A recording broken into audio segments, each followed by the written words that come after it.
les bendiga. Bendito y alabado sea el Señor. Día domingo, día del Señor, día en que nos congregamos ahora de manera virtual para poder seguir juntos como iglesia, alabando, y como dice la alabanza, la iglesia sigue caminando. ¿En medio de qué? En medio de pruebas y en medio de luchas. Durante toda esta semana seguimos escuchando muertes, tristeza, angustia, situaciones desesperantes. Esta enfermedad, este virus sigue ocasionando, trayendo dolor en muchos hogares. Y los hogares cristianos no somos ajenos a esta situación, ¿no? Pero gracias a Dios porque tenemos su palabra.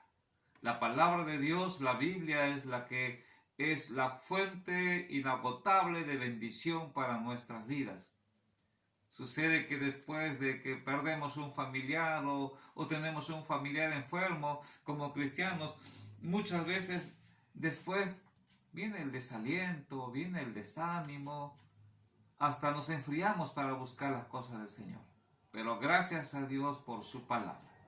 Gracias a Dios por su espíritu, por su presencia. Vamos a meditar en un tema muy bonito, pasando las pruebas. Y voy a leer la lectura bíblica para este tema. Es San Juan capítulo 6, desde el versículo 1 hasta el versículo 9. Voy a dar lectura. Miren lo que dice la palabra del Señor. Después de esto, Jesús fue al otro lado del mar de Galilea, el de Tiberias. Y le seguía gran multitud porque veían las señales que hacían en los enfermos. Entonces subió Jesús a un monte y se sentó allí con sus discípulos. Y estaba cerca la Pascua, la fiesta de los judíos. Cuando alzó Jesús los ojos y vio que había venido a él gran multitud, le dijo Felipe, ¿de dónde compraremos pan para que coman estos? Pero esto decía para probarle, porque él sabía lo que había de hacer. Felipe le respondió, 200 denarios de pan no bastarían para que cada uno de ellos tomase un poco. Uno de sus discípulos, Andrés, hermano de Simón Pedro, dijo, aquí está un muchacho que tiene 5 panes de cebada y 2 pececillos. ¿Mas qué es esto para tantos? La historia continúa, pero vamos a poner énfasis en el versículo 6. Voy a leer nuevamente el versículo 6. Pero esto decía para probarle, porque él sabía lo que había de hacer. Hermanos, qué maravilloso versículo. En nuestro caminar con el Señor, en tu caminar cristiano como hijo de Dios, Dios va cada día perfeccionando nuestras vidas. No todo es felicidad. Ya llegará un momento en que seamos felices por la eternidad. Pero mientras estamos en este mundo vamos a pasar por pruebas. El Señor Jesús nos anima diciendo, en el mundo tendréis aflicción, pero no teman, dice la palabra del Señor. Pero no teman, yo he vencido al mundo, dice en San Juan 16:33, ¿no? Confiemos en el Señor. Y entonces, ¿qué dice este versículo 6? Él ya sabía lo que había de hacer. Hermanos, no estamos solos. Desde el momento en que tú y yo hemos aceptado a Jesucristo, vamos a pasar por pruebas. Dios va a probar tu vida, va a probar mi vida, pero tengamos esta seguridad que Dios ya sabe lo que va a hacer.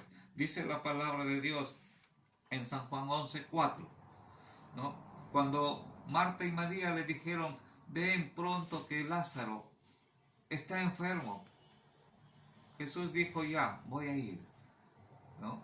Los discípulos sabían que era muy amigo de Lázaro, pero Jesús no fue en el momento. Y dice la palabra del Señor, esta enfermedad no es para muerte, sino para la gloria de Dios, para que el Hijo de Dios sea glorificado. Es necesario que entendamos, hermanos, que cada prueba, que cada situación que se presenta en nuestra vida, aunque no lo entendamos en el momento, pero dice la palabra que es para la gloria de Dios. Tú y yo necesitamos entender que debemos fortalecer nuestra fe. Tenemos en la palabra de Dios muchos ejemplos maravillosos de hombres y mujeres que fueron probados. Daniel fue probado, cuando dijeron que no podían orar para otro Dios, sino solamente a la imagen levantada por Nabucodonosor. Pero Daniel siguió orando al Señor.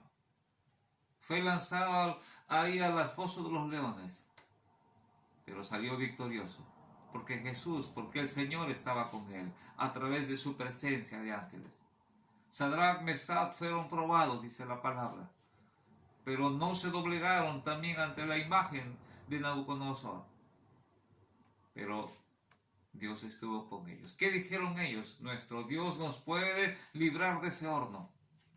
Tal vez tú estás pasando, hermano o hermana, por situaciones. Escuchamos a través de las noticias que han fallecido hermanos, hermanas, pastores, siervos, y muchos hermanos están, tal vez, como decimos, un poco desalentados, desanimados. Pero ¿qué me dice el Señor? ¿Qué te dice el Señor? Dios ya sabe lo que va a hacer. Que no pongamos la mirada en este mundo. Que te levantes, que te animes. Porque en medio de las luchas y en las pruebas, la iglesia debe seguir caminando.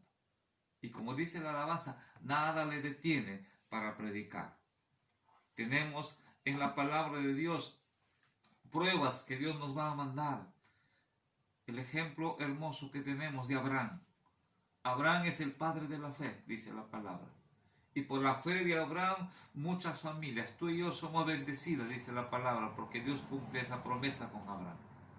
¿Y cómo fue probado Abraham? Dice Génesis capítulo 22, versículo 1. Aconteció después de estas cosas que probó Dios a Abraham y le dijo, Abraham, y él respondió, heme aquí. Y dijo, toma ahora a tu hijo, tu único hijo Isaac, a quien amas, y vete a tierra de Moriah y ofrécelo allí en sacrificio sobre uno de los montes que yo te diré. Dios mismo probando a Abraham, pidiéndole un sacrificio.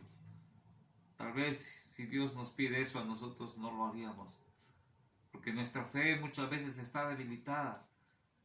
Y entonces necesitamos, hermanos, tú y yo necesitamos entender, ahora estás pasando dificultades, que se murió un familiar, que tal vez se murió un amigo. Hermano, fortalezcamos nuestra fe en el Señor. No dejemos que las pruebas o dificultades de esta vida desalienten tu corazón, desanimen tu corazón. Entiende que todo esto tiene un propósito. Dice la palabra del Señor, Abraham obedeció. Y cuando ya estaba para sacrificar a su hijo, Dios le dijo a través de un ángel, detente. Ahora veo que tú has dispuesto tu corazón para obedecer a Dios. Hermanos, dispongamos nuestro corazón como Abraham para poder agradar a Dios. La prueba pasó, tal vez perdiste un familiar querido, tal vez perdiste a una persona querida, pero tú eres parte de esa iglesia que debe seguir caminando y debe seguir fortaleciendo y ser instrumento de bendición para otros. Otro ejemplo que tenemos, dice la palabra del Señor, Deuteronomio capítulo 8, versículo 22, a su pueblo le dice, y te acordarás de todo el camino por donde te ha traído Jehová tu Dios estos 40 años en el desierto, para afligirte, para probarte, para saber lo que había en tu corazón, si habías de guardar sus mandamientos. Hermano, Dios está contigo, no estás solo. Así dice su palabra, no temas porque yo estoy contigo. ¿Estás pasando una prueba dura, difícil? Dice la palabra bien claro acá. Eres parte de la familia de Dios. Esas pruebas sirven para fortalecer tu fe. Esas pruebas van a servir para que tú cada día entiendas que hay un Dios todopoderoso, que es fiel, que es misericordioso, que su palabra es verdad. ¿Y qué dice el versículo? Voy a leerlo nuevamente. ¿Qué hizo Dios con su pueblo? Dice acá. Te acordarás de todo el camino por donde te ha traído Jehová tu Dios. Piensa en todo lo que está haciendo Dios en tu vida. Desde el momento que has aceptado a Jesucristo como tu Salvador, has entrado a formar parte de ese pueblo de Dios. Eres un hijo de Dios. Pero el hecho de ser un hijo de Dios no nos hace exentos de poder pasar pruebas, ¿no? Dice la palabra del Señor para probarte, para saber lo que había en tu corazón, si habías de guardar o no sus mandamientos. Anímate, hermano. Anímate, fortalécete, levántate, ¿no? Como dice la alabanza, la iglesia sigue caminando y nada lo detiene para predicar. Hay una labor muy importante, hay una responsabilidad en nuestra vida, ir por todo el mundo y predicar el evangelio. Tú y yo somos llamados a ser testigos. Entendemos que nuestra vida aquí es pasajera, que hay otro lugar hermoso. Allá no habrá dolor, no habrá aflicción, no habrá llanto. Allá estaremos siendo bendecidos y alabando al Señor. Pero mientras estamos aquí, hermanos, Dios quiere que fortalezcamos nuestra fe. ¿Cómo fortalecemos nuestra fe? Llénate de la palabra de Dios. Llenémonos de la palabra de Dios, ¿no? ¿Por qué? Porque la palabra de Dios son espíritu y son vida. Te animo a fortalecerte en el Señor, a levantarte. Levántate, levántate y sigue adelante. La iglesia debe seguir caminando. Bendito sea tu nombre, Señor. Comencemos, busquemos, fortalezcamos más de su amor, de su gracia, de su misericordia. Que Dios te bendiga.